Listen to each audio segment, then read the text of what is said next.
my name is Leah Barclay. I'm talking to you today from Gubbi Gubbi country on the Sunshine Coast in Queensland, Australia. And I'd like to acknowledge the traditional owners of the land in which I'm speaking to you from and pay my respects to elders past, present and emerging. As was mentioned in the intro, this paper is a collaboration with Dr. Tricia King, whose photographs you'll see throughout this presentation, and Tricia just joined us online as well, and also Lyndon Davis, who is an incredible Gubbi Gubbi First Nations artist and traditional owner on Gubbi Gubbi country where this research is based. So Tricia and I have been really privileged to collaborate with Lyndon throughout this research, and you'll hear Lyndon welcome us to country in a moment, and his voice will actually guide us through this audiovisual research exploration. So this paper that we're presenting as part of EVA this year is really part of a body of work that we've been developing for a number of years now, looking at new ways to present creative research where the work really speaks for itself, and exploring these new ways that audiovisual works can really act as tools for connection and for remote engagement with ecosystems that we don't traditionally have access to. So this research is really all exploring the relationship between sound and images and place, and looking at these new methods for really visualizing the calls of wildlife to inspire both conservation and also to reveal ecological interconnection. And we're primarily doing this now through a new technique that we've been experimenting with around digital cymatics, so the visualization of sound. And we experimented with a number of ways, as was mentioned earlier, with doing that through our very first project with cymatics of the black cockatoo, which we presented at EVA last year. And this project really extends into marine environments in Queensland. So this research combines Indigenous knowledge systems, art, science, and technology to look at the value of interdisciplinary research in really addressing our current ecological crisis. And so the work that we're focused on today is really featuring the calls of humpback whales, so digital cymatics of the humpback whale. But we really wanted to focus this paper around the environments and the ecosystems that the whales are currently migrating through in Queensland, Australia. So this is a slightly experimental way to present a paper, and it's part of our experiments in virtual engagement online. We're basically going to play this creative work in a moment, guided by Lyndon, and we really see the place, the environment where this research is based, as essentially co-authors in the paper. So we really want to immerse you in the environments of this research. So I'll play the work now, and we're really happy to answer any questions afterwards.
wanya yen yaran kan.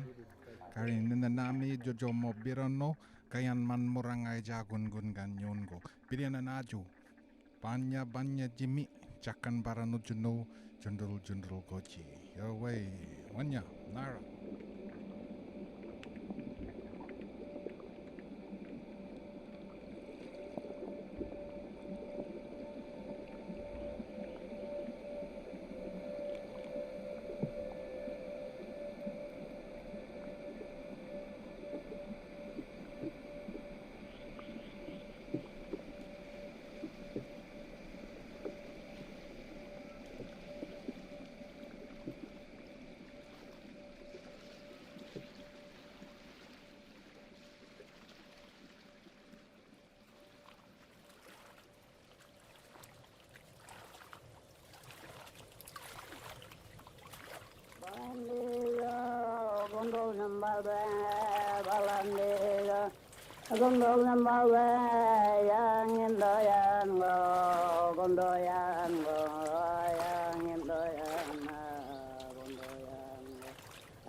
Balandedo, gondong ambale, balandedo, gondong ambale, ya gundayango,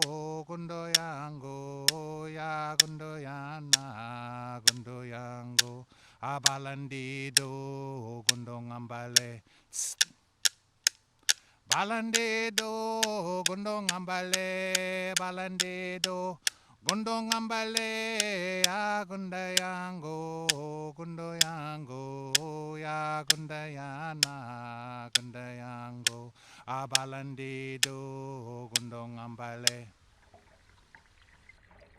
Yo nara ngam ngalam wanya ngam ngalam belula jagan karena nami jojo mo birono kayan man morangai jagun gun ganyongo bidiana naju banya Jimmy Chakan bara nujuno jundul goji. Yo ay wanya yan yaran kan. Galang gunyin narangam ngalam.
There is a chorus going on, eh?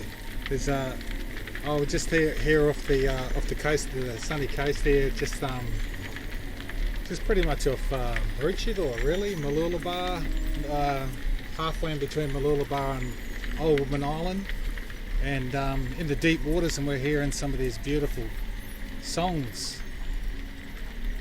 The whale song.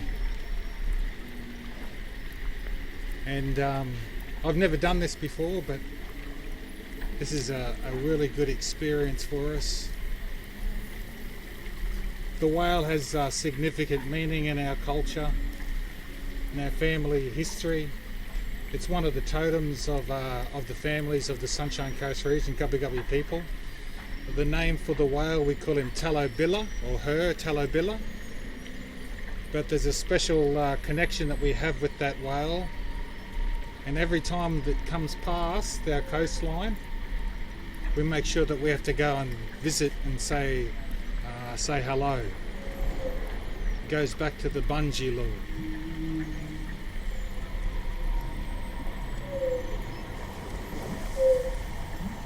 Oh, you can hear some boats too, eh? Definitely hear some boats. But you can hear that whale song in the distance.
So that's the end of the work. I'm not sure if we've got any time for questions, but we're happy to answer a couple of questions if there's time.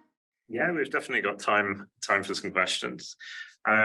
So one thing, could you possibly tell us a bit more about, obviously this is a really kind of beautiful piece, and the hydrophone recordings are really exquisite on this. In terms of the translation of sound into visuals with your kymatics, how do you see the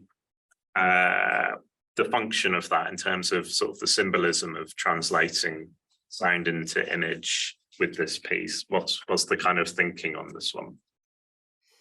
Yeah, look, that's a great question. I guess this work itself we see as I guess a research paper.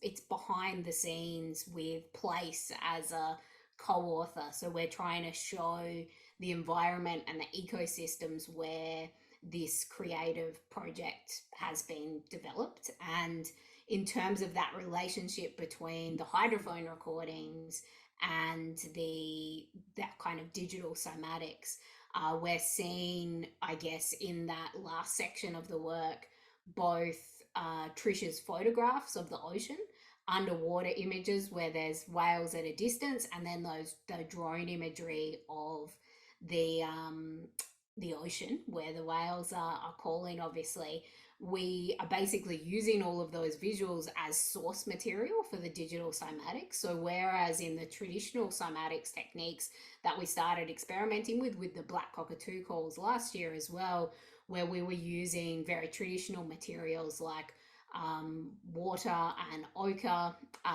basically in the cone of a speaker, and vibrating that to create the cymatic patterns. In this context, the visuals of the environment, so that combination of Tricia's photographs, Lyndon's paintings, and that response to the environment is the materials, and we're basically playing the sound through those visuals to create this deep connection to that environment. And I guess the idea for us is we're wanting to really reveal that sense of environmental connection, but looking at ways that, these processes of visualization can be tools to connect us to environments that we don't have access to. So the idea with presenting it in that context was to hopefully, allow you at the conference venue in London to feel that connection to this environment on the Sunshine Coast.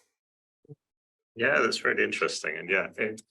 And so it's kind of like sort of drawing your attention almost into those environmental properties and via the sound through the visual as well. Yeah, great. Do we have any other questions? So did you say that it was the sound of whales communicating? Did I get that right? That's right. That's exactly right. So the key sound through there was calls of the humpback whale, but you can obviously hear the sound of the environment that the whale lives in. So the crackling and popping sound, a snapping shrimp, which are some of the most prevalent sounds in the ocean. The sounds that you could hear in the introduction to the piece were obviously some terrestrial sounds. We could hear the bird calls at dawn chorus, which was to kind of contextualize us in that environment on the Sunshine Coast. And there was also some freshwater sounds. So that very first intro was at the Maroochydore River, which is a freshwater environment going out into the ocean where this work took place. And that's basically the first site where Lyndon, Tricia and I all worked together. Interesting, because I'm from New Jersey and we're having a moment on our coastline because we've had 45 humpback whales come ashore dead. And everyone was like, oh my God. And so I'm thinking that something, with their communication, obviously went terribly. They are building windmills off the coast, these big 1,000-foot windmills. I'm wondering, is it something you've thought about, how this type of new environmental placement could affect? I mean, obviously their communication is confused. That's the assumption anyway. Is it causing vibrations? Yeah, Absolutely. I mean, marine environments are acoustic environments, marine life. It's You delicate. know, are reliant on sound to communicate and survive. So, you know, those, mass events where we're seeing whales come ashore. I mean, there's been a lot of evidence around that with, you know, oil and gas testing where, you know, very high frequency sounds and loud sounds are used for gas exploration in marine environments. And there's been a multitude of research projects looking at the horrific impact that has on marine life. So there's certainly an activism tone to what we're doing, but I guess in terms of bringing attention and awareness to the whale call and the Wow. call of wildlife in general through this project, it's very much about, you know, being able to listen from the perspective of different species and what it's like to listen in those environments. So those moments where you can kind of hear the layered sounds and boats coming towards you, you know, is designed to allow you to kind of hear from the perspective of the whale what it's like to listen underwater. That's fantastic. Do we have any other questions? Okay, so we better move on, but yeah, thank you very much. Thanks everyone. Tricia is online there as well, co-author on the paper. Thanks everyone, we'll see you soon.